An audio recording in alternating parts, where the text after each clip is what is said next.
Hello, everybody. Can folks hear me? Welcome. Thank you so much, everybody, for being here. My name is Ronnie. I'm the director of the Criminal Justice Program here at UCLA Law School. Before I launch in and start, I'd just like to ask all of us to take a moment of silence for all of those who have lost their lives to gun violence.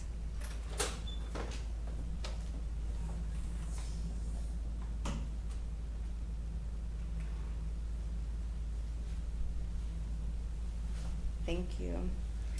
So the Criminal Justice Program and the Criminal Justice Law Review and the Giffords Law Center at UCLA acknowledge our presence on the traditional, ancestral, and unceded territory of the Gabrielino Tongva peoples. So thank you so much to the Criminal Justice Law Review, all the students, and the Giffords Law Center for being such excellent partners in leading the effort and putting this conference together. And thank you to my faculty support, Ellie Renteria, who's not here because she's running around helping us, for all her support in getting everything set up for today and tomorrow. And thank you to all of you for joining us for our day-and-a-half symposium on the implications of the NYSRPA versus Bruen case. The Bruen case is one among many cases decided by the U.S. Supreme Court in their most recent term that will certainly contribute to making our communities less safe, particularly brown and black communities. While this is a dire truth, I'm uplifted by the group of people we have gathered here for the symposium. Bringing together practitioners, academics, and directly impacted people is a reminder that the power lies within all of us to create the necessary conditions for change.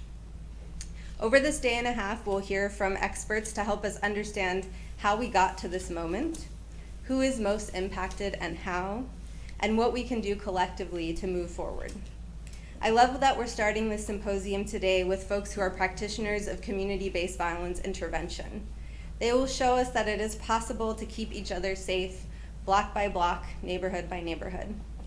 I look forward to engaging in conversation with all of you throughout these 2 days, and I'm so grateful that you have taken time out of your schedules to be a part of this conversation around the urgent issue of gun violence and communal harms.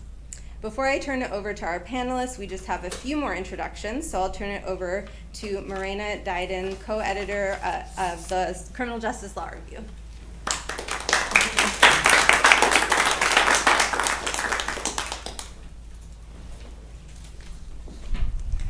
Hello, everyone. I am Marina Diden, and I am the co-editor-in-chief of the UCLA Criminal Justice Law Review, or CJLR for short. CJLR is one of the specialty journals here at UCLA School of Law, and our journal publishes a yearly volume on current topics in criminal law, policy, and practice. We seek to develop discourse regarding criminal justice by publishing articles, editorials, and interviews of practitioners, academics, policymakers, and other members of the criminal justice community. Past issues have included pieces on a wide variety of topics, ranging from Indigenous juror representation on juries in Canada to less classically law journal-style writings that highlight the success of restorative justice practices. Thank you for joining us today and tomorrow for our annual symposium in partnership with the UCLA Law Criminal Justice Program as we foster a community for students, academics, practitioners, policymakers, organizers, and advocates to come together and discuss the most significant gun case the Supreme Court has decided in more than a decade in New York State Rifle and Pistol Association v. Bruen, holding that individuals have a Second Amendment right to carry guns in public. Given the importance of Bruen and its implications for not only constitutional law, but also racial and economic justice, public safety, and public health, we are excited to partner with Giffords Law Center to prevent gun violence. We hope this symposium gives us a chance to look back at the decision and look forward to what it means as students, scholars, policymakers, and advocates in the public as we work to address the harms of gun violence and the criminal justice disparities that result from various interventions. It is our hope that over the next 2 days and in the years to come, the conversations here plant seeds to guide our communities in addressing and creating common sense solutions to gun violence in this unprecedented era.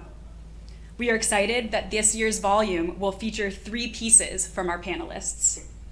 I would like to thank Alicia Varani from the Criminal Justice Program for all of her help, Adam Skaggs, Billy Clark, and Lisa Tu from Giffords, and my amazing co-editor-in-chief, Justin Van Lyten, and symposium director, Nora Browning, for all of their hard work in making this happen. I couldn't have done it without you.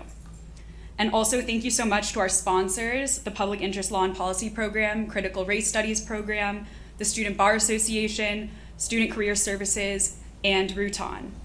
And finally, thank you so much to our amazing and distinguished panelists who will speak in the coming days on what this will mean for us moving forward. Without the generosity of all of you, we would never have been able to make this possible. Thank you again, and welcome to our 2022 symposium. And here's Billy Clark from Giffords.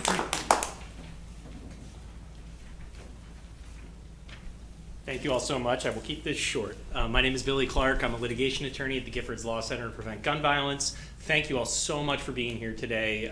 This event is only going to work if we have people here participating actively, coming up with solutions to this really unprecedented challenge that we face. So to speak briefly about the Giffords Law Center to Prevent Gun Violence, we've been an organization trying to advance these goals for over 25 years. We're fighting to prevent gun violence and create a safer America. Led by former Congresswoman Gabrielle Giffords, the Giffords Law Center researches, drafts, and defends the laws and policies proven to save lives from gun violence. And this symposium is an essential part of achieving those goals. With a radical Supreme Court upending precedent under the guise of history, we need to bring together a wide range of new voices and perspectives to fight back. I'm so grateful for all the creative voices I've already seen from the folks at UCLA, from the law school, from the criminal justice program, and I cannot wait for us to get started, and just thank you all so much for being here. And with that, we will get into our first panel.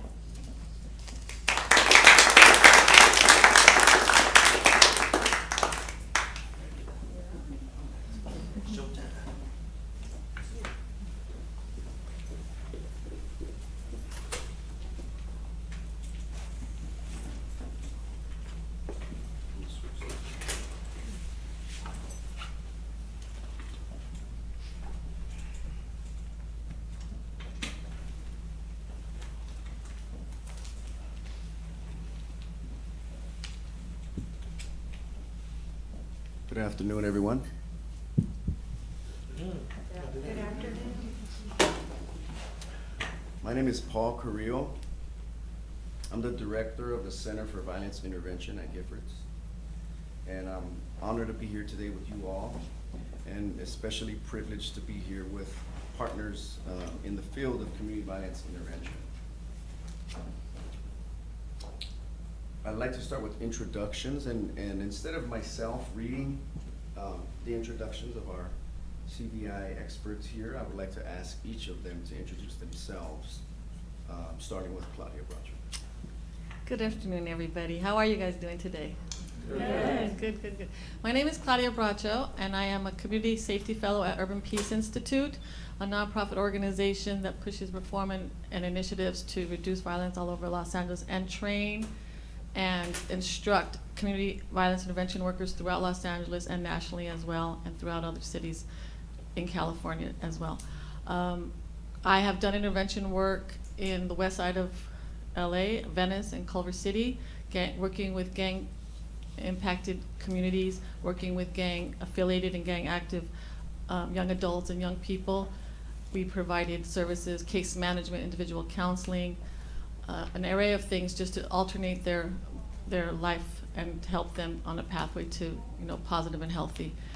We worked in vulnerable communities impacted by violence daily.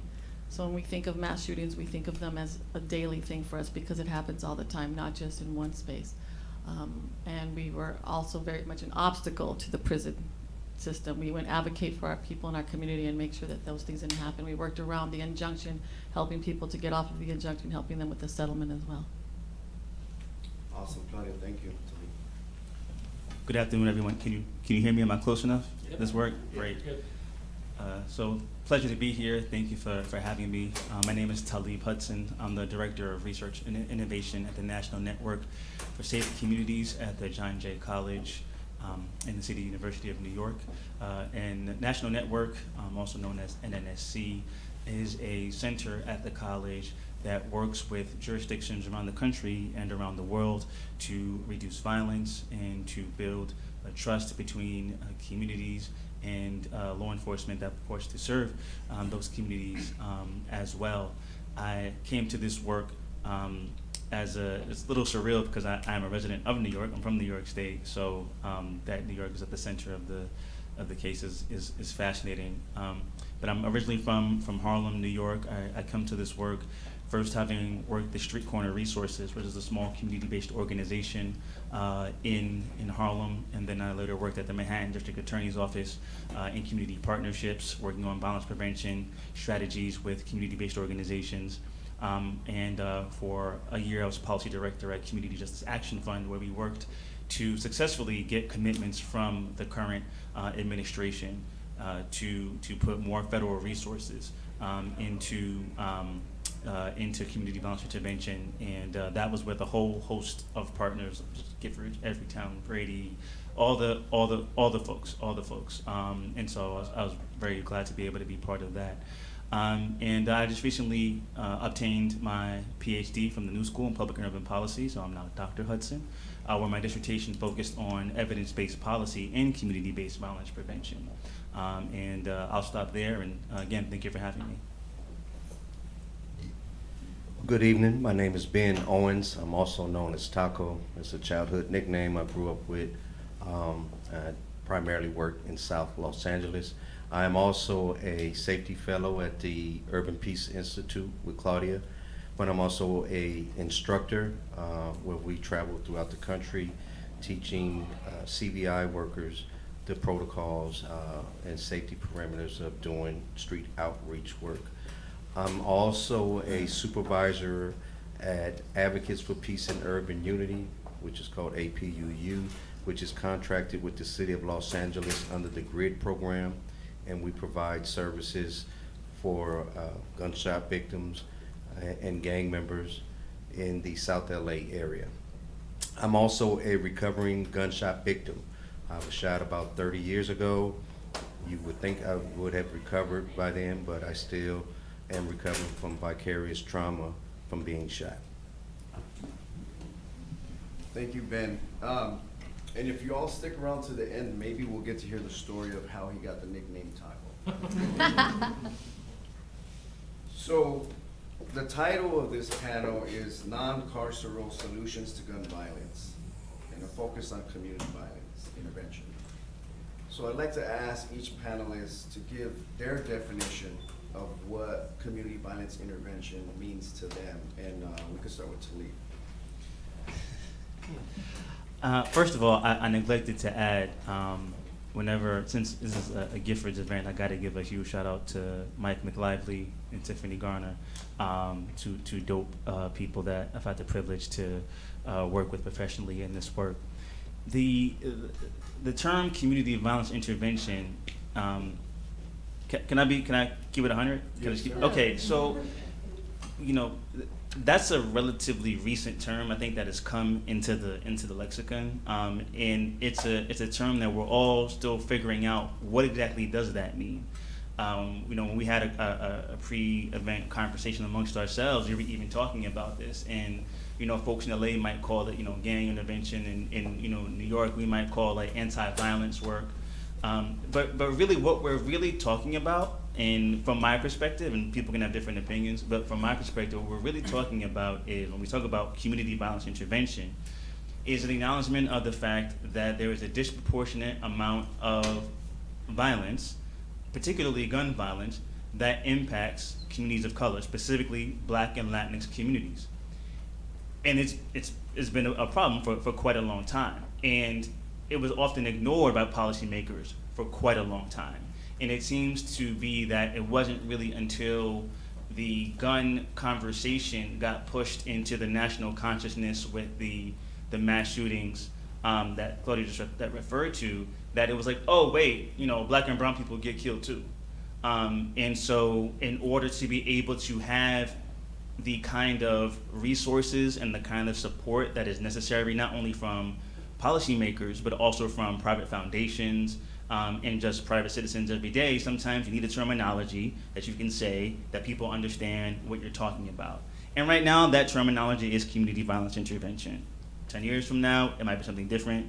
5 years ago, that's not what people were using. So, and I don't say that against the terminology, but just know that what we're talking about is, at this point, gun violence, according to the CDC statistics, gun homicides by gun are the leading cause of death for young black men and young black women, up to the age of about, for black women, I think 15 to 24, for black men, 15 to 34. So when we're talking about community violence, it's not the violence that's in the community. It's what we're really talking about. Let me just stop there, because I'll be here all night. I'll just Yeah, there you go. Good job, brother, good job. And before Claudia jumps in, I would add to what Talib just shared. In my experience in across the nation, in communities of color, where there's disproportionately high levels of gun violence, going back many decades, there's a lot of violence prevention and intervention efforts. On the interventions, essentially prevention is working with the younger population to try to prevent them before they end up in the cycle of violence, either as victim or producer of violence. In the intervention space, you should be working with those at the highest risk of being shot or doing the shooting, which oftentimes means folks returning from prison, trying to help them get back on track so they enter society and are successful or remain peaceful, versus continuing a life of crime. And so in that intervention space, in my experience, there's always been kind of two lanes. There's been the lane, which I can use the example of like Homeboy Industries, that has the social services that folks need if they're willing and seeking to change their life. But Homeboy doesn't do the street outreach violence interruption. And that's the other side of it, is when you have homegrown peacemakers, as I like to call them, that assume the role of peacemakers. They're typically folks with lived experience. Sometimes they're mothers of murdered children, they're local clergy, but a lot of times they're folks who have been part of the problem and now want to save their communities. So they assume the role of peacemaker. It's not law enforcement. Law enforcement is not a part of intervention as we know it. And they take on the responsibility to interrupt violence. And oftentimes it's the kids, their neighbors' kids, who are doing it, who they know. So they leverage those relationships in the community that they have to at least have a conversation to try to interrupt violence. The second step of intervention is to then try to build the relationship and help change that person's life over the next few months or several years. So it's twofold as we know it. I won't speak for Ben, he could disagree, but that's the way that I think of community violence intervention, how it's done by folks in the community. I'll also add very briefly, I told Karen Bass a few months ago that like community violence intervention, and as Talib said, different cities can kind of give it different labels: street outreach, gang intervention, violence intervention, etc. But it's like a startup that has never had significant funding. So think of Starbucks that never got like that billionaire to invest. Half of us wouldn't be addicted to coffee right now, right? Which is probably a good thing, but nevertheless, an example of like, it's like this hidden kind of specialty that exists in every community. And up until this administration, there hasn't been a strong commitment on a federal level. And so I'll hand it over to Ben so he can agree with everything I just said in regards to what community violence intervention is to you. So community violence intervention to me is the response from community violence. I kind of picture community violence as a misfortune because it's organic. It's kind of like it's there, it exists, and it's a cycle that is expected to continue. When I got shot, I anticipated it. I was in my 20s, but I had anticipated it from 11, 12 years old. It's just inevitable. That's what's going to happen. You get shot, your friends get shot, somebody, your family gets shot. It's just something, at some point you're going to get shot, because in this environment, in this community, it just happens. And so in knowing that, in thinking that that's going to happen, when I did get shot, it was like, I'm glad I got that off my to-do list because I survived. It was a badge and honor. As crazy as that might sound, it was a rites of passage. It meant something. I was tough enough to survive a gunshot, and I made it. But again, when violence is normalized in our community to the point where it's not just normalized, but commercialized. Commercialized in the sense of entertainment, where people will tape a fight, you know, or buy a DVD movie of a violent movie, and it's a form of entertainment. So it's kind of like integrated for some of us in our communities as a way of life. It's just normal. It exists. For those of us who are fortunate to make our way out of it and mature and say, now this doesn't work, this is not happening, this shouldn't be happening. It's an adage that's out there that says the poison and the antidote are often brewed in the same vat. So a lot of times you can find the resources to your problems right there where the problems exist. And because it's so fluid, it's hard to determine where do you apply the pressure. So in the county of Los Angeles, so far this year, there have been 562 homicides in this county alone. And I know you probably turn the news on, but you don't hear about that every single day. The year isn't even over with yet. Last year, there were 848 people killed in Los Angeles County. Most of the people that were killed look like each other in their communities. Probably 18% of those homicides were gang-related. So what about the other percentages? It's domestic, it's random, you know, it just happens. Last year in the state of California, there was 2,391 homicides throughout the state. They said that 40% of those homicides occurred by strangers. Somebody robbed somebody, they killed them, or maybe they did do a drive-by, they killed this person.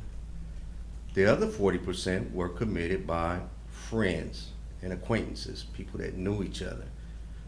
I don't want a friend like that. I don't want a friend that has a potential to kill me.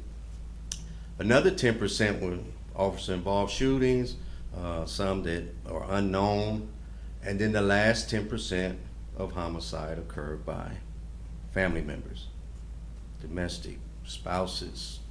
Father killed the son killed the sister. All of these crimes, they happen within the community, and again, it's usually by somebody that we know. Gun violence, having access to a gun, 85% of our gun violence crimes are committed while under the influence of drug or alcohol. So there's an element, there's chemistry there to allow these things to fester, whether it's the drugs or the alcohol, and they kind of go hand in hand with the violence. But nevertheless, there is a component that exists in our communities that allows this cycle to continue over and over again. And our response, again, the intervention work that's done is primarily not the matter of us being woke or just saying, hey, you know, this needs to stop. But we know that we have the capacity to stop it through influence, through lived experience. There's another old adage that says experience is the best teacher, right? And it is. It just doesn't have to be your experience. You know, I can tell you what it's like to be shot and, you know, have surgery and things like that. You don't have to go out there and allow that to be your rites of passage to get shot anymore. You have people out there that can say it's not a good idea to hurt people. It's not a good idea to spend half of your life or all your life in jail. And so intervention is a secret weapon, for lack of a better phrase, for our communities. And it's not always noted how the magic happens, but there are a lot of great people out there that are stopping things that could potentially happen. And those are our intervention workers, those who we're accredited to. My last thing is this: in 1992, in the county of Los Angeles, there was over 2,000 homicides. It's a notarized year for a lot of our communities, because in 1992, that was the year of the peace treaty. The gangs got together and said, we're not gonna kill each other anymore. Highest year on record for homicides. Over 2,000 homicides. Fast forward 30 years later, again, we're at 562. I apologize, it's 563. We had a homicide on Juniper and 94th at 11 a.m. today. That's over in Watts. So again, we're out there. It's not enough of us, but there's definitely a change taking place with the help of intervention. Thank you very much, Ben. And you touched on a few things that we'll come back to later, one being access to guns. But before we go in that direction, Claudia, how about you and your feelings and thoughts and experience and definition of community violence intervention? I mean, you guys said the whole thing.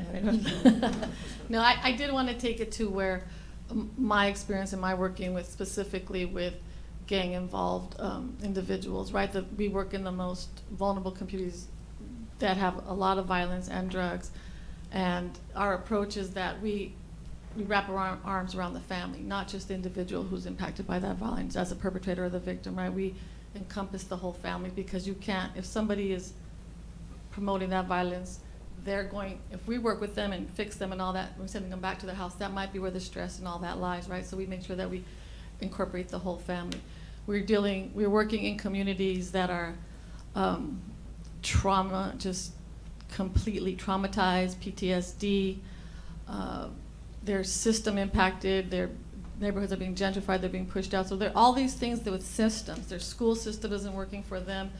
They're not having access to the proper education, work, all those things, unemployment. So we come from those communities. We live in those communities, and a lot of us that do this work have that lived experience, have been part of that lifestyle.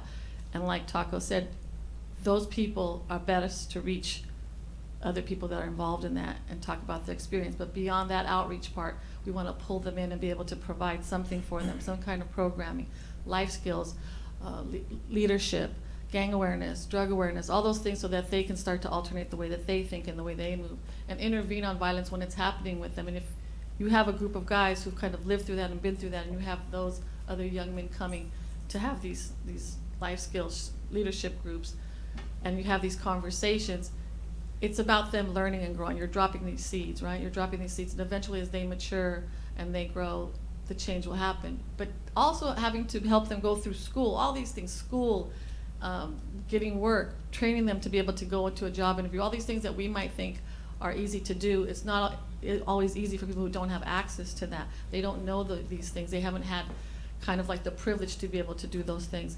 And so it's really important that we look at these people. They're families, but they're living in communities that are impacted by violence on a daily basis. Just as Taco said, somebody was shot today, right? That's an ongoing thing. That's not something that we see on the news. We don't hear about it, but it happens all the time. And so for me, it's really important that intervention is you getting the whole family, not just the individual. You really then that spreads out to the rest of the community, providing a resource. And that's what we've become in intervention. We are that resource. We mediate conflicts.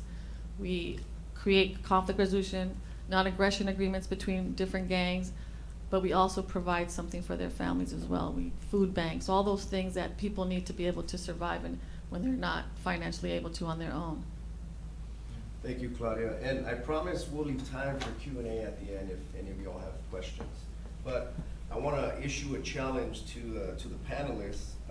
It's kind of risky, but we'll see. Talib started us off on the right foot, but if you all can, and we'll start with Ben, because I know Ben's quick with stories. He's really good at that.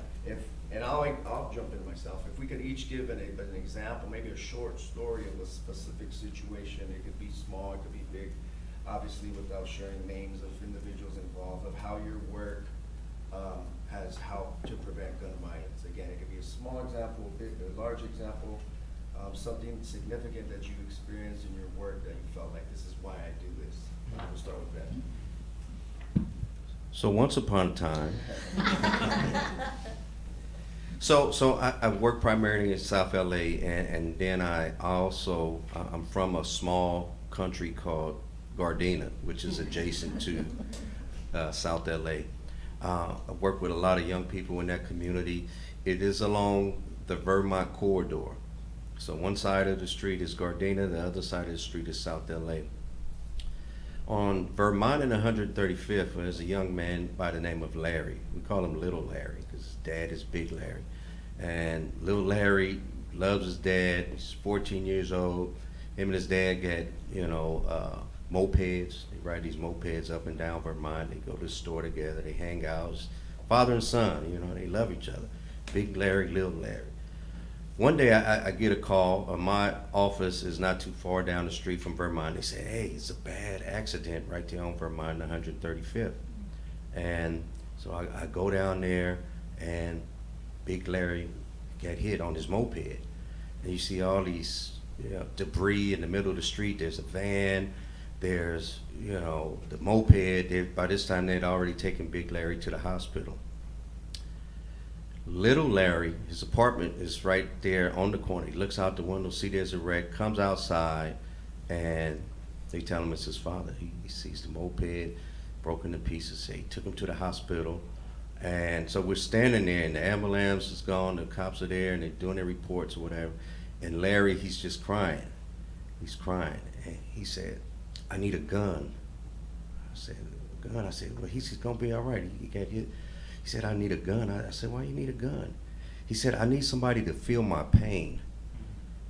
And he thought in his mind that he needed to go shoot somebody or hurt somebody so that that would be a form of relief for him, that he needed to get revenge or justice by going out and hurting someone else. But I talked to him. I talked to him off the ledge and let him know that going to hurt somebody else is not going to make your father well. It's going to put you in jail. And I just spent about an hour there just talking to him, and he turned out to be okay. He didn't go do that. His father recovered. But it's situations like that, just being there in the moment and being able to have the rationale to be able to communicate certain things. And sometimes it takes that level of empathy, because you come from an environment, somebody hurt somebody that you love, and you need to hurt that person back. If you can't hurt that person, you have to hurt somebody in order to feel justified or a sense of redemption for the person that you love has been hurt.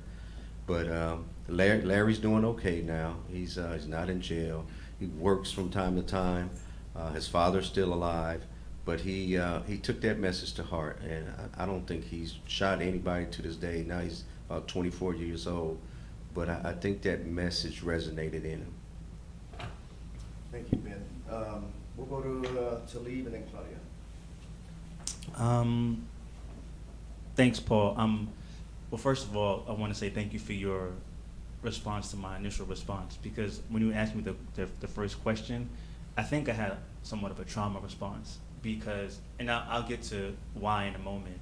In my current day-to-day, I work more so on the research and policy level at where I am now, and our work isn't quite as tangibly direct in terms of the life-saving work. We more so work with jurisdictions, we work with various organizations and community partners around strategies that can be effective for reducing gun violence over, say, a 12 to 18 month period. But in that day-to-day, right now I'm at my computer, working remotely like a lot of white collar folks.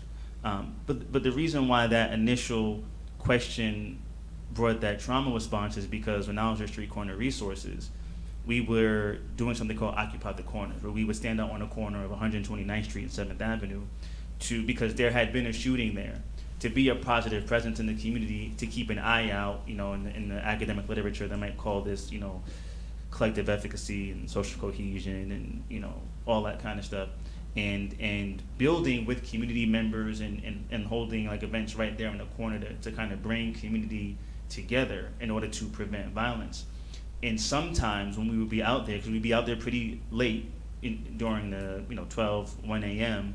during the weekends, sometimes there would be situations where either we would see something about to happen or suspect something was about to happen and had to figure out, what can be done to diffuse it. And there was this one particular situation where we were doing Occupy the Corners, and then sometimes we would walk. I would call it street outreach, but there's only two of us, and you know what I mean? So Aisha would call it street outreach, but we didn't have like a whole team to do it. And so, we walked the street at night, and we got a call that a young man, a teenager, had been shot at Harlem Hospital. If anyone who knows New York City, Harlem Hospital. If you get shot, you want to go to Harlem Hospital because unfortunately they deal with a lot of shootings, and so they have a expertise in dealing with that. So there was a young man at Harlem Hospital on the operating table, and we go in. It was my Aisha Sekou, who was my mentor in this, and we're sitting with the young person's mother and his grandmother, and we're trying to comfort them. Now, meanwhile, his older brother and his friend are like what Ben was talking about. Like, they're ready to do something. And it was some of the outreach workers, Beloved and Chris, who are still doing work to this day. At that time, it was at Harlem Snug. Now they were at Living Redemption. They would go, so me and Aisha were with the mother and the grandmother saying, listen, you need to talk to your son and your grandson. Because if you don't, someone else is going to end up in Harlem Hospital tonight.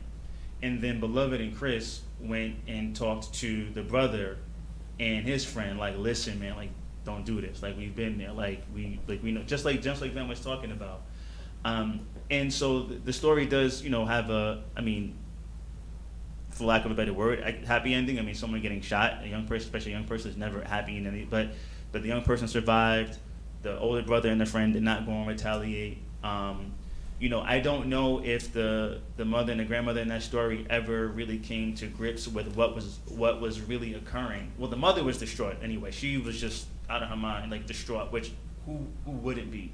But the grandmother, I think in that scenario, I don't think had a full understanding of what was about to transpire, and that's part of what we deal with, right, in this community. Like, how do you deal with that level of crisis in that moment? And that's why you need trained people, right, who know how to deal with crisis in that moment, who can talk somebody down and say, listen, like, your brother would not want this, your mother would not want this, your grandmother would, the community, that we don't want more people getting shot. And so that situation ended up working out well. But going back to why I said it was a trauma response is because we were there, by the time we got to the hospital, I can't remember what time it was, but it was very late at night. We were there for several hours, sitting with this family, and who we did not know. I don't even know their names. I can't even tell you their names because I don't even know who they were. But we did that with no money. And I don't mean that with metaphorically no money. I mean that with $0. Like, that was not a paid position. It's on my resume because I did work, but I didn't get paid for that. The reason why I went more into an office type job is because at the time, there was no money to do this work. I mean, we were hungry, like literally on the streets hungry. So that's why, and I know everyone up here on this panel knows that feeling of, you get the call and someone needs help, and you need help too. You got to pay rent, you got to eat, you know what I'm saying? Like, and so, when we talk about community violence intervention, there are people all across this country. Some of them go under a brand name. It might be they're part of GVI, they're part of Advanced Peace, they're part of Cure Violence, they're part of ROCA, they're part of, all sorts of programs which you can Google and look up, and people doing phenomenal, amazing work. But there are also people across the country who don't have a brand name, who don't have a 501c3, who are just doing this work of saying, I don't want any more violence in my community, and I will do whatever it takes, hell or high water, to do it because it needs to be done. And so I think it's important to recognize that there are people in the communities across the country who are doing this work. And that was what I went back to when you asked me that first question is the recognition for people doing that work. So I'll stop now and get to Claudia. Beautiful story, brother. Thank you for sharing that. Claudia, go ahead. So the name of my story is Little Red Riding Through the Hood. So I have so many stories, but the one that comes really close to my heart and during the pandemic, not only like my colleague Tina Padilla says, are we violence interrupters, we're virus interrupters, right? Mm-hmm. We assessed our community, we saw what the needs were, and we saw, okay, our community is going to need food. Like, there's homebound people, there's seniors who can't get out, there's families with children. So during the pandemic, when nobody knew how you got COVID, right? We got school lunches because the schools were making lunches, but they didn't have anyone to pass it out. We went to the schools, picked them up. And then we were out there with no PPE ourselves, right? Because there wasn't any supplies or anything. We were like rubber gloves and gas mask, and it was all hot. We were wearing like big old jackets because we didn't want to touch anything, because back then people didn't know, oh, you touch something, you're gonna get COVID. So literally, like, our neighborhood was like a ghost town. There was nobody outside, but we were going door to door dropping off food. But during that time, violence didn't stop. You know, there was like a peak of violence in our communities, and we knew that things were happening, and specifically in the Venice area where we were working, there was things going on, and, you know, we were pulling wagons, taking food in. I'm with my colleagues, two black young men who, if they're walking down the street and some other neighborhood comes in, they might, you know, we didn't have uniforms back then, and so we were like trying to be very careful and knowing. So we did these little drills, like, okay, if somebody comes through and starts, you know, shooting, then this is what you do. You know, duck, roll, and get under by the car where the engine is. So we really got out, and I rolled down on the ground, and I did all that, right? Because I was with guys from the intervention workers who know the streets and who know this, and so we're able to, like, teach me to do this. In 25 years that I've done this work, I've kind of been like, I've seen a lot of stuff and been around violence, but mostly very protected, right? One day when we were passing out, we had a drive and go, and we had big boxes of like plentiful food, and families came and picked up boxes of food at the park. And as soon as everybody left, I was sitting down working with somebody filling out ID waivers. So that last young man left, and there was myself, 2 intervention workers, and then another young man and his uncle sitting on another bench. And so we're sitting there trying to, you know, contemplate what's our next move now. We're going to lunch. What are we going to do right now?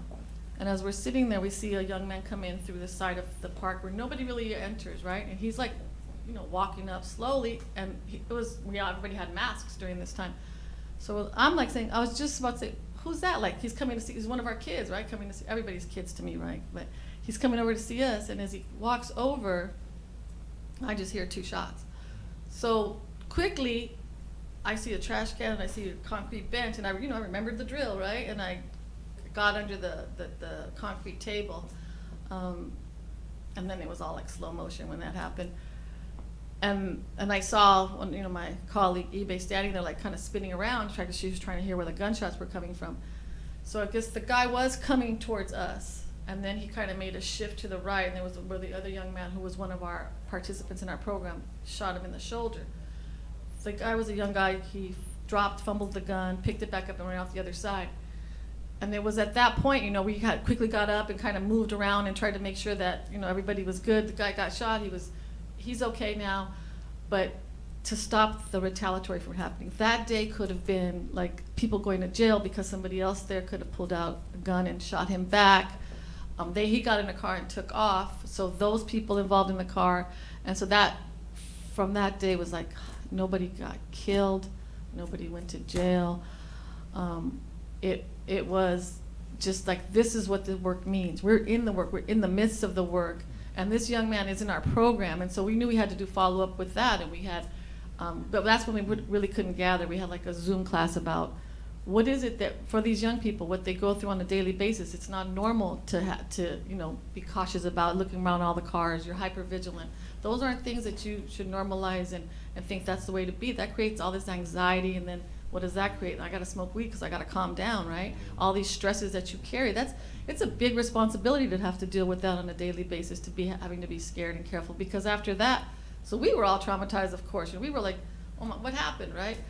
And so I think that this work, it's hard work, but it really is heart work, right? You have to have the heart to do it, but then you have to have the love and compassion and have a heart to do it, and spread that love, and then that's how things change in our communities, because we do love our communities, and we want them to thrive, and we want them to be healthy.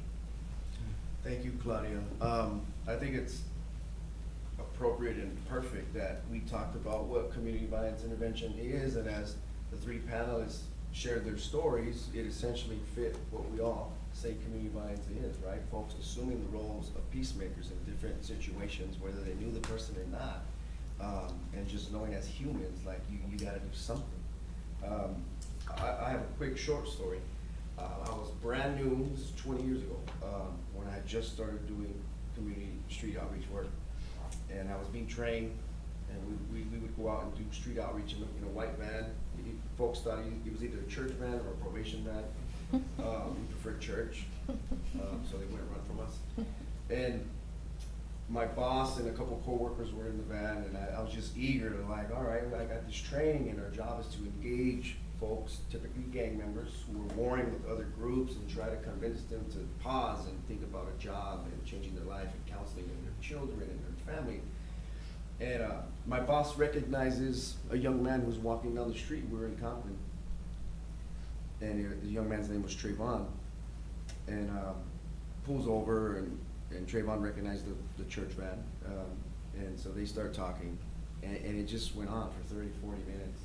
And I remember sitting there thinking we were wasting time, right? I was young, I was eager, and I felt like, okay, you could have just said hi or like whistled or give a thumbs up or something, right? And we're just sitting here 45 minutes. And I'm kind of shaking my head like I could have been at home eating cereal or watching Mad TV or something. And anyway, so my boss was saying bye to Trayvon, and he had been in our program before. We actually had an office, a community center where they can come and get services, and so my boss invited him to come back because he had dropped out. And so as my boss was saying bye, Trayvon, he was leaning on the van, and then he stands up and he pulls a 9mm out of his pants, and he says, God, something to the effect of like, God must have sent you off because I was on my way to go shoot this guy who disrespected me. And after talking to you for 45 minutes, I'm just gonna go home. And that day I learned a lesson that like even the smallest act of intervention can have a profound effect, right? I mean, who knows if he would have found the guy, right? Who knows if he would actually pull the trigger if we found him? But I think we felt that day that we had an impact by simply engaging these individuals and talking to them about what's important to them and changing their lives, potentially. Some folks will ask, right, if this work is so powerful and so impactful, why are communities still full of violence, right? And then you come for me, there's a few things that come to mind, but before I share my thoughts, I'd like to start with Claudia and then work back this way. What things in the community are out of our control when we're doing this peace work? I mean, right, we can't control poverty and racism and those things, and then the educational system is just run down, and then this whole pipeline to prison from the schools. I mean, we push for that, we fight against it, and we try to create policy, but those are the things that we don't have control over. And we work in those communities with most impacted by all those systems. Perfect, thank you. Talib? That was very concise. The question, I don't know how to answer in a brief way. So what I will say, I wrote about part of this in my dissertation, and if I can keep it, I'll try to keep it as concise as just to say that what the violence that we see in our communities, some of it is through policy choices. There at one point when violence was centered around European immigrants who became racialized as white, there were broader efforts both from the philanthropic sector and from the federal government in order to have pathways of opportunity and mobility for white people to move up into the middle class, right? You can talk about the federal highway system and so on and so forth. When violence, particularly in central cities, became a black and brown problem, you get Spergel's book, Irving Spergel, 1966, wrote about this, that when what he said was when the problem became black and Mexican, violence became viewed as an individualistic problem, that those are violent people, right? When it was the white immigrants, it's a structural issue, it's a community issue. We need more resources. When it became black and brown people, it became, oh, well, those folks that have broken families. Daniel Patrick Moynihan literally wrote a report about the crisis of the Negro family and its disintegration because there are not enough fathers in the homes, and that's why these people are doing what they're doing. And then over the past 40 to 50 years, we have seen very deliberate shifts in policy to reduce investments in our communities, whether it's from public housing to education, all the things that Claudia talked about. You add into that structural racism. I can go into some sociological theory about anomie and feeling disconnected from society and what that does to people. But I don't want to keep everyone, I don't want to hog the mic. So all I will just say is that there are things that are out of our control, but they're not uncontrollable. They are changeable. And so I'll just organize. I'll just leave it at that and just keep it moving. Thank you, brother. Very well said. Yeah, I believe the bigger the headache, the bigger the pill. You know, if you got a migraine headache, you don't want to take baby aspirin. It's probably not going to do you any good. So one thing is lack of resources. We don't have enough of outreach workers or people that provide this magical service, enough funding for it. Some of the policies, like the doctor talked about and what Claudia was talking about, the poverty that exists. And so I guess my short snippet of laws is just because it's legal doesn't make it right. And I'm a product of that. So I was born in the mid 60s. And for those of you who probably been wondering, what is this guy? Is this guy Puerto Rican? He's Samoan? What is he? So I'm black and Indian. And my name is Ben Owens. My name is Ben Owens III, which implies there's a Ben Owens Jr. and a Ben Owens I. I was born in the mid 60s. So because I'm black and Indian, it was illegal for my parents to marry. So by default, I was born a bastard. Talking about broken families, my family couldn't be together because there was a law that said if you're of this race and that race, you can't marry each other. You can love each other. You guys had a baby, that's cool, but you're legally not going to be married. And so sometimes the systems that are already integrated, the residue of those flaws are often integrated into our communities, and this is what we end up with in our communities from policies and laws that we didn't get any choice in to say so. So again, just because it's legal doesn't make it right. I think very well said by the three of you. And one thing that I'll add is just the influx and access of guns. I mean, it's just, you know, you have all these societal ills, social determinants of health, whatever you want to call them, right? And people that are angry, that are hurting, that have generational trauma and compound trauma on top of trauma, and then wonder why there's violence when guns flood our communities, right? There are people who are in our communities who arrive at a place and a time in their life where they feel like the only way to resolve their issues or their disputes is through violence. And there's a lot of reasons for that. So I think we'll go ahead and open it up for questions now. And then before we wrap, I'll ask each of the panelists to kind of give one last thought, if that's all right with folks. So who wants to be the first one to ask a question? Can't be shy now. I got a question. Sure. You guys all told stories of when you sort of saw your work succeeding and defusing a situation, potentially saving lives. I'm sure there are times when the results are not as positive, when it's despite your best efforts, somebody, you know, retaliates or there's violence that's committed. And I don't want to ask all the panelists to go around and tell a story of that kind of a challenge, but I guess I would ask for anybody's thoughts on, you know, how do you keep going after that kind of thing? What is the emotional impact, and, you know, how do you persevere? Well, I think even my story about Larry, the dichotomy of that is how many Larrys, little Larrys are out there. And if I have access to that one or two or five, that works. I get results from that. Is violence going to continue? Gun violence is probably going to exist forever as long as they have guns. But I'm motivated behind stories like Larry's. And there's other hundreds of stories that, and then there's the ones that things didn't go as planned. But I hold on to the hope that I can be just as effective with the next person that I was with Larry. I'll briefly share an example to Adam's question. There was a young man, his name was Ronnie. He had been in our program before I was hired and started doing this work, or street outreach work.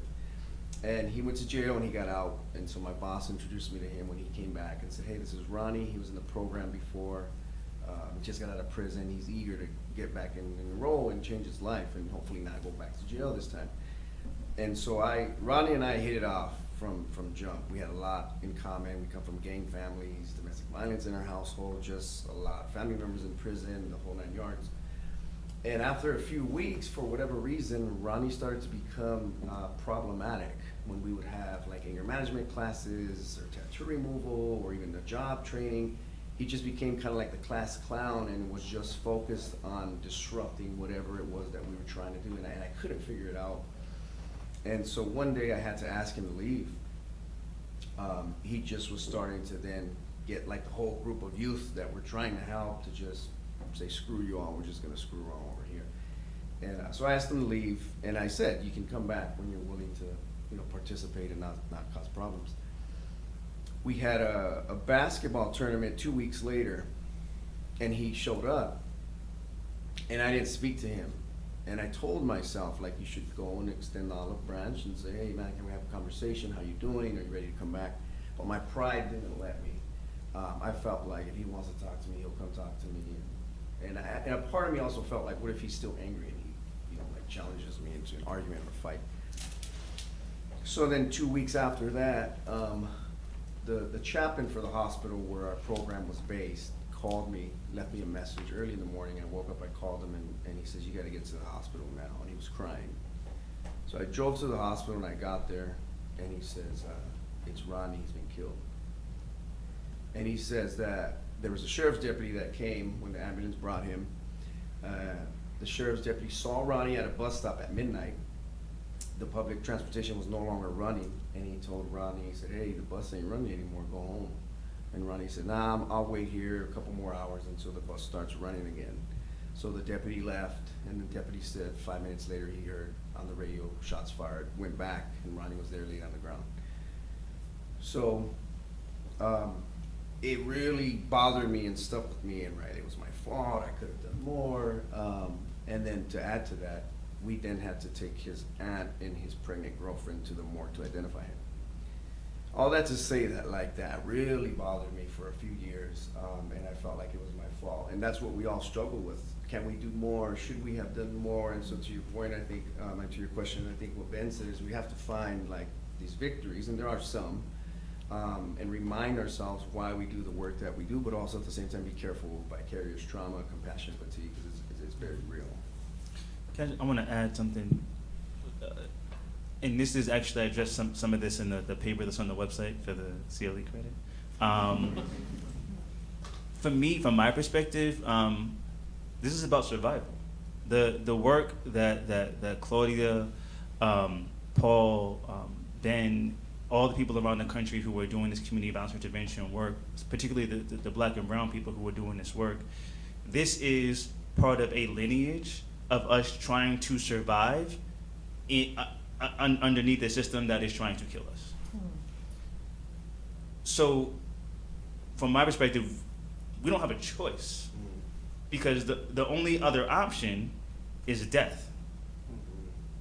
It's life or it's death. And so, so from my perspective, I don't want to do the whole trauma, porn thing, but when you mentioned the situation that brought to my mind a situation, and the thing that why I get up every day and do what I do, I'm in New York City, I live in New York, it's very dense, and when you're walking around, you see bullet holes in the signs, in the bodega window, or like it's an ever present. I remember like Dr. King talked about in the work that he did, having that ever present specter of death, right? Not to be like morbid or like to be a downer about it, but just to answer the question, I think from my perspective that this isn't just about like doing good work in the world. This is about survival. Well said, brother. Claudia, or Ben, you want to add something? I mean, it's like, this is who I am, how I breathe. I've had young people that I've worked with who've been killed, who've passed away from overdosing, and they're not just people I work with. Those are my kids. I love them. And so one young man who did pass away, he was 20 when he passed away. He, was selling drugs, and he got pulled over, so he swallowed the drugs, and he didn't make it out of that. But we had one time we were having our leadership group session. They all used to come. They were all very active gamers, but they used to leave the beach and come out and like sit down and have pizza, and they would go through the exercises that I had for them. And one time we said we had an exercise where we each had to go around and say something nice about the next person, because they like to tease each other and put each other down, but let's do something to uplift and just everybody. So when they got to, I was my turn, then that young man Jose said, "Because you never give up on us." And so that always I can't give up. These communities are, but the thing too, it's not always like tragic, and these communities are filled with hope, resilience, love.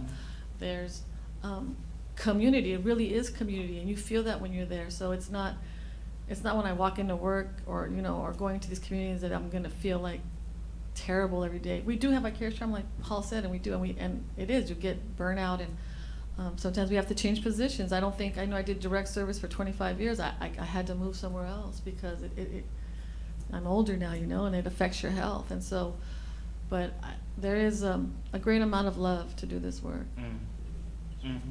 I just want to add just that love part. There was one time when I used to, because again we had no money, so I would print out these flyers on my mother's printer, and about come to this peace rally, come, let's stop violence together.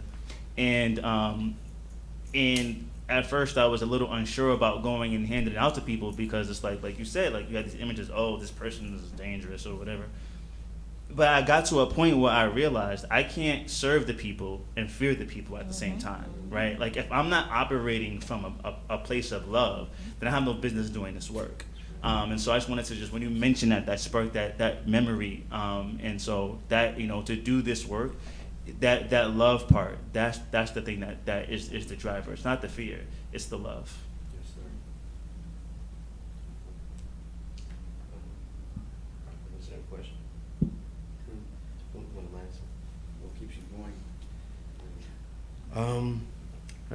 I'm with Claudia. It's the passion, the resilience that that you see in your community, in your people, the potential that they have. But it comes from a place of empathy, because I see the plight, and empathy basically just means that I see you, I feel you. Doesn't necessarily mean that I agree with how you respond to it or how you deal with it, but I see you and I feel you. Keeps me motivated, and I'm with the doctor. It's a survival tactic. It's just, if we don't do this, then we don't exist anymore, or we're not relative to the human race. So it has to happen. And I think for us, when you begin to see people that do this work and they got this, looks like white paint on their face and in their hair, we're expected to die at the plow. We're expected, there is no retirement. There's this is our life's work until we take our last breath. We don't see as many replacements as we would like to see. And in part is that because it's mostly 90% volunteer service. And we need folks to be compensated for the great work that they do in saving lives. And we hope that at some point we could identify this work that we do as a measure of public safety. We're keeping the public safe, we're keeping folks alive, at the risk of putting our own lives on the line. Mind you, we're in very violent environments without a gun ourselves, nothing to defend ourselves, but our level of influence or our license to operate, meaning we have this credential or we're considered a resource, so people value us and they take into account why we're there and what we're there for. Outside of that, though, we're up against the same elements that the victims are up against. So it's very complicated work. I think I would have to summarize it in 3 categories. You have to have a natural talent to do this work. You have to be skilled or taught how to do this. Or, this is my spiritual aspect of it, you have to have an anointing to do this. You have to have the hand of God over you to be able to go out there and be covered and protected. But our willpower comes from inside. How about one more question? Yes, sir. Thank you. I think really responding to that answer you just gave, you know, it's such a specific skill to be able to have that conversation with someone. You have that opportunity to maybe change their mind about not wanting to commit violence or choosing a more peaceful option. I'm curious, you know, in all those conversations you've had, are there patterns you recognize in terms of what ideas in that communication are most effective for changing someone's mind, or things that aren't so effective? Oh man, we could really start breaking down programs and models and approaches. The most important thing is the relationship. If there's no relationships, and that's in anything, right? In any business, relationships are everything. So whatever you can do that's morally, ethically, legally possible for you to do to build that relationship and help them is what we do. I will say, I don't know if this will answer your question directly, but I come from a gang family, and a lot of times folks come and try to help, and the natural narrative is kind of like, gangs are bad, and you're gonna die, and it's wrong, which is true, but what you're telling me is that my family's wrong, and that my family's gonna die, and so I'm not gonna receive that well, right? So our approach is not to demonize the groups that they're affiliated with, or even their family, because from that conversation, they've already zoned you out, because what you're telling them is that you don't understand their lifestyle, right? Anyone else want to add something, like what approaches have worked for you? Again, and not to sound morbid like the doctor said, but just addressing the facts of people dying. I know probably for many of you, if not most of you, it's probably your first time hearing that many people have been killed in our great county of Los Angeles. That's a lot of people. That's a lot of people being killed, and the year isn't over with. And the irony of that is that we have to anticipate. So last year there were 846 people killed, and we're almost on target for that to be close again this year, and we're at 563. That means that there are probably going to be more people killed by gun violence before the end of the year. It's almost guaranteed. But we don't get to determine who that is. We don't get to determine who's going to be responsible for it. We don't know if it's our neighbor down the street, if it's someone that we don't know, if it's someone that we do know. We don't know if it's someone in here sitting in this room. We don't have that option. So we have to work diligently to make sure that that doesn't happen. So we try everything. We want to get the information out there, how dangerous it is, how many guns are on the street, and I guess the biggest question is, how does these guns get on the street? How does a Desert Eagle 40 caliber get into the hand of a 15-year-old boy? This gun costs $2,000, but he don't have lunch money, but he can get this gun in his hand. So those are the questions that we really try to probe and ask, where are these guns coming from? Why do they have access to them? Why do they continue to come? Whether it's the gun that was stolen 5 years ago in Calabasas, never got reported. But if it's committed in a homicide, after the trial is over with, they go right back and give the gun to the same person who it was stolen from. So that gun is recycled, only to get stolen again, sold, or whatever. But guns are one of the biggest problems that we have with violence. People having access to them. And my proof is this. So the California state prison system has about 90,000 prisoners. A lot of these people are big, tough people, and they from gangs and all these hardened criminals. But more people in prison, California prison system, die from suicide than them killing each other. So there's no guns in prison. So having the access to a gun and the convenience of it, it makes it more plausible for people to kill people in our community. So if we get guns off the streets, I think we'll be a lot more safer. That is part of the ingredients. It's not the total ingredients, but I'm saying if we didn't have all of the guns that we have, I think we'll be safer. Last year, LAPD, I think they took close to 10,000 guns off the streets. Most of the guns came from people who have never been arrested. These are people who are just, hearing about homicides or crime and afraid. So they buy a gun, they keep a gun in the car, get pulled over, go to jail. Some of these people are repeat offenders. Catch a guy with a gun 1 week, he gets out and go back, catch him again, catch him a third time, he's got another gun. So guns, while they are available, I think they will continue to be in a platform for violence to happen, because people will have the ability to hurt people or to protect themselves, what they might deem as being protecting themselves.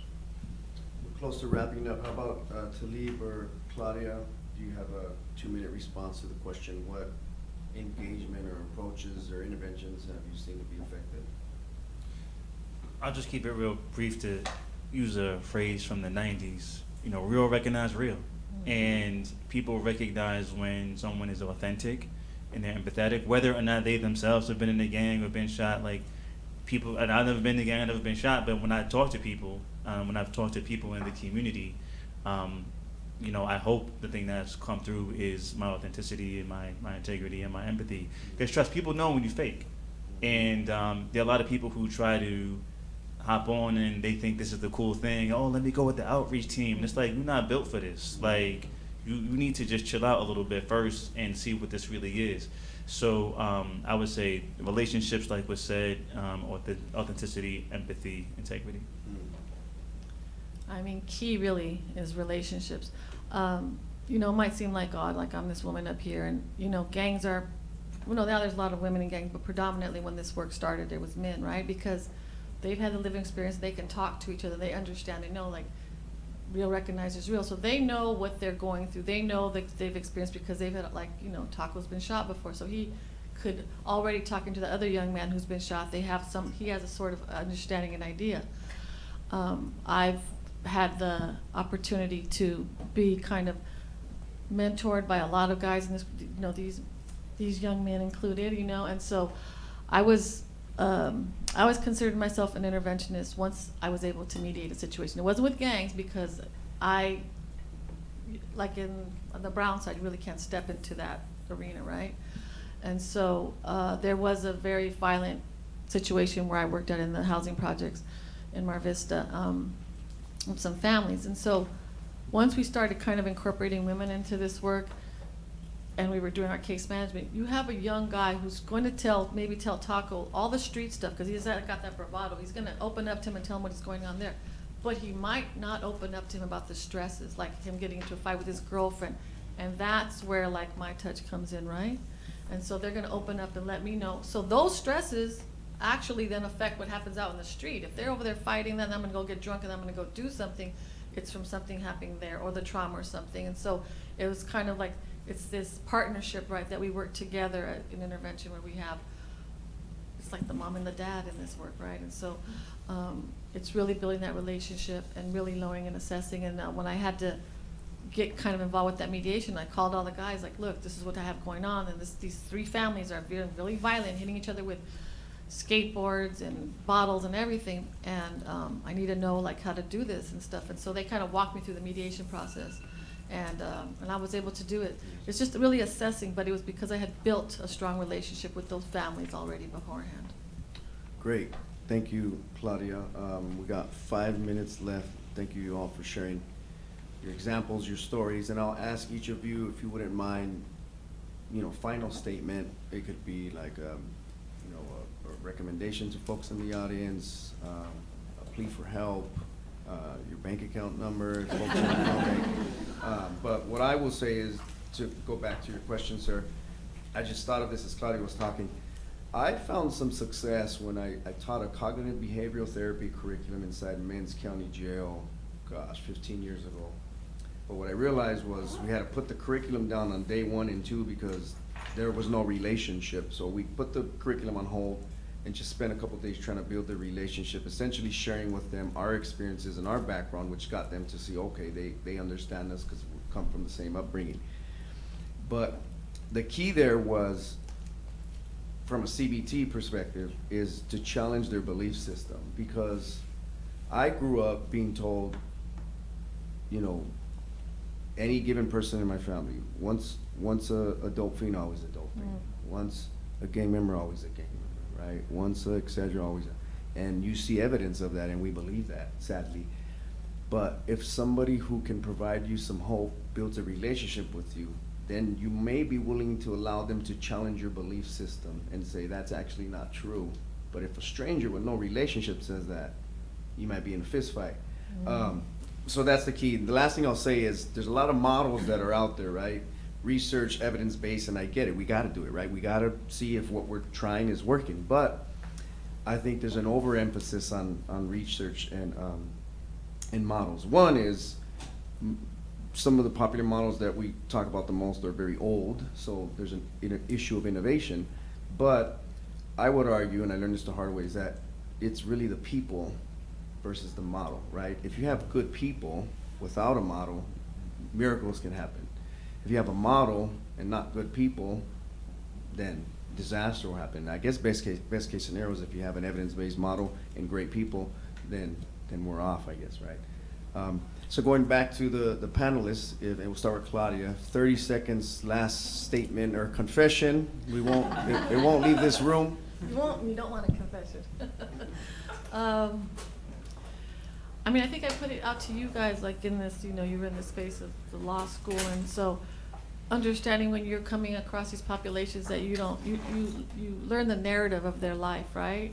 I think that the news, everything and all that perpetuates this story of like these young black and brown men as being like these monsters and then like violent, and listen, you know, work on the narrative and figure out how to help them and how to, like, if you have a case with somebody, then all these gang enhancements and all that, what does that mean? But really look behind that and look at their story to be able to help them.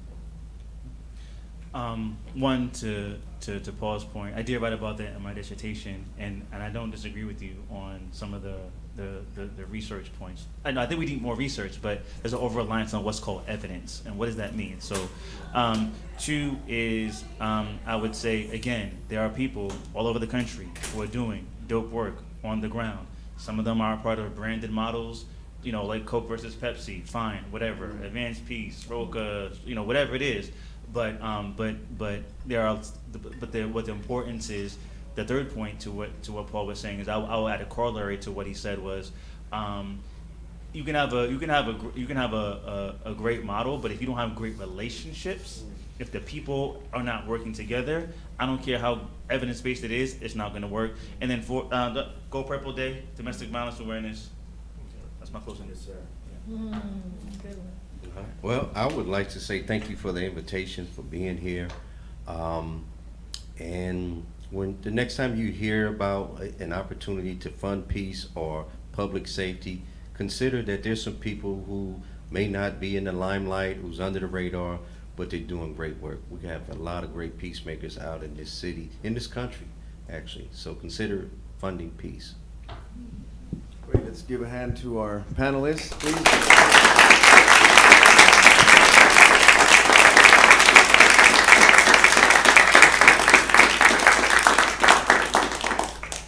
Thank you all, and they will be sticking around for a few minutes, and I assume to interact and speak to you more after our keynote speaker.